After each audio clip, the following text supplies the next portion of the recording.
Great. So now that we finished watching this, let's go back to our question. So the first question was, is how does Miss Martinez address the misconceptions that are happening in her room? And she's writing stuff on her clipboard as well as on their paper, which now knowing, like I didn't at first, what exactly she's writing on her clipboard, but it looks like she was seeing like who was getting it and who wasn't. Okay, and then like how did you eventually know what was on her clipboard? When she came back in front of the class and was saying, okay, I'm noticing a lot of people are struggling with this because I only have 4 teammates who have gotten the right answer so far. So she was seeing who had gotten it right or not wrong, depending on if she needed to come back up and like kind of re-go over it. And why do you think it's important that she's marking the student's paper in addition to her own paper? So they're getting that immediate feedback, but so is she, so she can see if what she had taught they're getting it or not on there. Absolutely. And I asked you to record the timestamp. What was the longest amount of time in her second lap that she spent actually dialoguing with the student? Wait, I'm sorry. Remember I asked you to record, look at the timestamp and write down every time she talked to a student. What was the longest amount of time she spent talking to a student? 2 seconds, not even. And what were like examples of things that she said? I saw you write down one. So. Yeah, no, she's like label your denominator, label denominator, and just like pointed at it. Yeah, exactly. And so I'm hearing you basically describe all of the holes in what you said an exemplar was, because earlier you had said that it's about giving feedback and doing it quickly. Mm-hmm. And what do you think? Mark, what is the impact of not just giving feedback and doing it quickly, but like the things that we took out of this video? What is the impact that has in the classroom and then on student learning? Well, I think it definitely holds the kids accountable because they have to be getting their work done, and but also giving that quick feedback for them to easily be like, oh yeah, or like I forgot to do that. And then also with having it quick, she's able to get to everyone and see if like what she had asked them to do, if they're able to do it or not, because she may then have to go back and kind of re-go over what that concept was or what that lesson was. What do you think is what would be the consequence if every student who had gotten it wrong, which was a lot, everyone except 4, what would be the consequence if she would have stopped at every student to explain? What would be the consequence of the impact that would have on the classroom? You would have been wasting so much time when you know how many kids got it wrong. Why not just go over it again? Because you know those 4 high students or whatever who did get it right away. Like you're gonna waste time spending like more than a minute or 2 minutes talking to each kid adds up, and then you're wasting your own time and then their time. Yeah. And so like I want us to see the gap here. Mm-hmm. So again, back to the document from when I was observing you earlier this week. I was in your room for 45 minutes. Mm-hmm. The first student, Victoria. So you did your first lap final. We talked about the beginning of RO3. Like that was a really good moment for you. And when you started your second lap to start to give feedback, like it's clear that you knew that's what you were supposed to do. Yeah. But like it says, like, so I took out my stopwatch and it says for Victoria, she spent a minute with him. And he was the first student in your lab. And we know that which students come first in our lab. In our lab for checks for understanding. Go to the highest. We go to the highest. So what happens is he had his hand up and you got caught up. Right. Because so in the whole amount of time that it took Martinez in the video to assess, what did you do with that whole minute?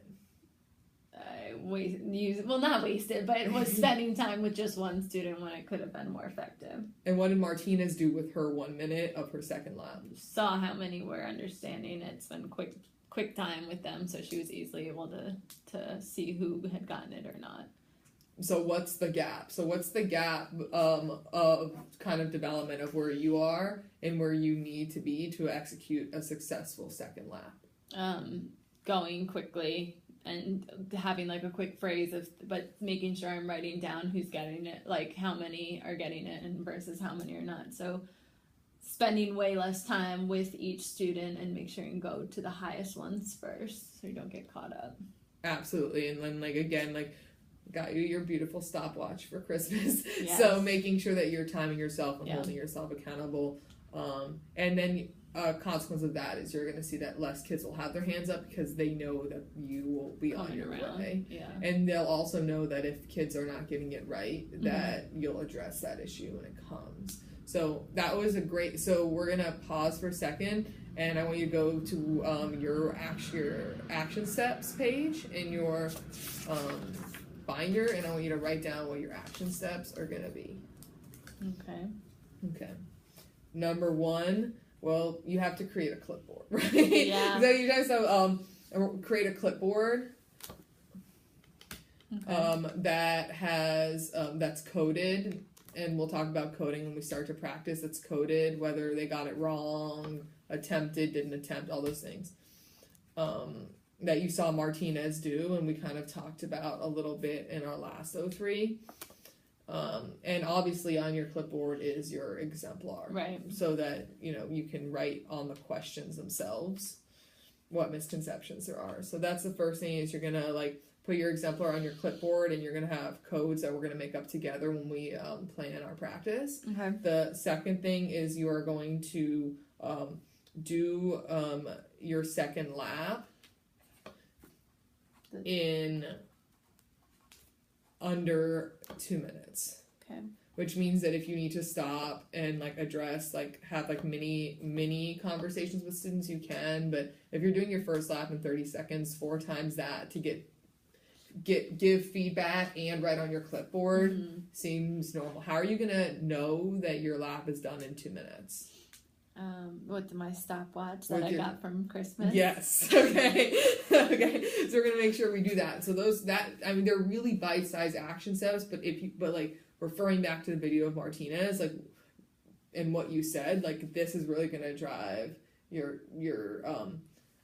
kids forward. And I think and it's not really an action step, it's more in your first action step, but I want you to write it. I wasn't as specific. I want you to write you're going to be using coding on your clipboard and on student paper. Okay. And I think that was kind of implicit in our conversation, but I want it to be explicit in your notes of you're coding your exemplar, and you're also coding student work. Okay. So here's what I want to do for our practice. So I want you to get out your computer and get out your next lesson. I know you emailed me your lesson plan, but if you haven't printed, that's fine. And I want you to create a list of codes at the top. You saw in the video Miss Martinez had some codes. If you want to copy some of hers, that's great, but I would really like, since we're 3rd grade, I'd really like for you to come up with some things that you think are more appropriate. Okay. 3 codes, 4 codes max, that would help you as a teacher on your clipboard and then help students. I'm also going to create my own codes. We're going to kind of decide which ones work best, and then we're going to practice coding papers. I'm actually going to put a paper on every desk in your classroom. We're going to go around and see if you can do it in 2 minutes. Okay. Okay, so we'll take that time to do that now.